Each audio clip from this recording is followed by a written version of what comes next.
So this piece of crap died. We're gonna see what's inside. Broke that. Warranty's well expired anyway.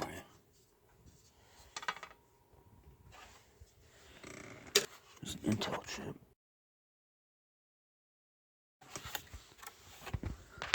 The next chip probably got a memory thingy.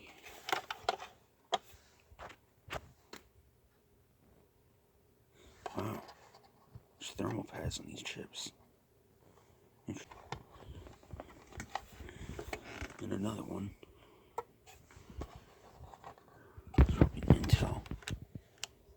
No, it's not a Philips thing.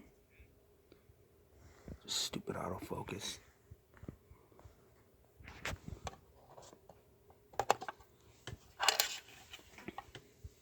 It's a flash chip. This is flash, right?